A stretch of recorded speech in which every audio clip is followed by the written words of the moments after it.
নমস্কার, আমি doctor Samima jasmine Ali, obstetrician and gynaecologist. আজকে আমি আপনাদের একটা টপিক নিয়ে বলতে এসেছি, দ্যাট ইজ আপনাদের রেগুলার চেক আপে আসাটা কেন ইম্পর্ট্যান্ট। আমি অনেক পেশেন্টকে এরকম পাই যারা মনে করে যে আমার কোনো অসুবিধা হচ্ছে না, কোনো সিমটম নেই, তাহলে আমি কিছুদিন পরেই যাব। এটা কেন ক্ষতিকারক আর কেন করবেন না তার কিছু কারণ বলি। প্রথম কথা, কিছু পরীক্ষা নিরীক্ষা আছে যেগুলো প্রেগনেন্সির কিছু সপ্তাহে করা হয়। সেই সপ্তাহগুলো যদি মিস হয়ে যায় তাহলে সেই পরীক্ষা নিরীক্ষাগুলো করা যায় না, তাহলে আপনি কিছু ভীষণ ইম্পর্টেন্ট ইনভেস্টিগেশন মিস করবেন এবং কোনো প্রবলেম আছে কি না সেগুলো কিন্তু আর ডায়াগনোজ হবে না।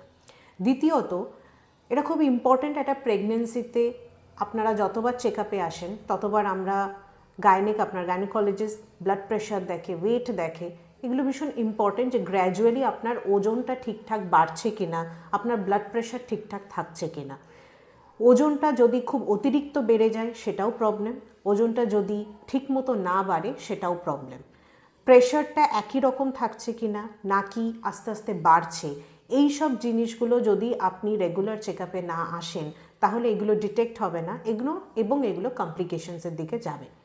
তৃতীয়ত, বাচ্চার গ্রোথ যদি ঠিক না থাকে, অনেক সময়ই দেখা যায় কয়েক সপ্তাহ অবধি বাচ্চার গ্রোথ ঠিক আছে, হঠাৎ করে কিছু সপ্তাহ পর থেকে বাচ্চার গ্রোথটা অ্যাডিকুয়েট নয়।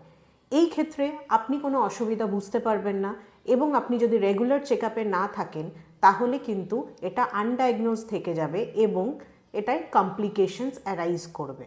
সেই কারণে প্রেগনেন্সিতে কোনো কিছু যদি অসুবিধা থাকে, তার জন্য যে আপনার কোনো সিমটম হবে বা আপনার শারীরিক কোনো অসুবিধা হবে এরকম কিন্তু ব্যাপার নয়।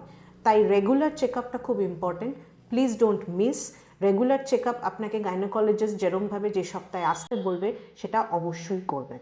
থ্যাংক ইউ, সুস্থ থাকুন, ভালো থাকুন।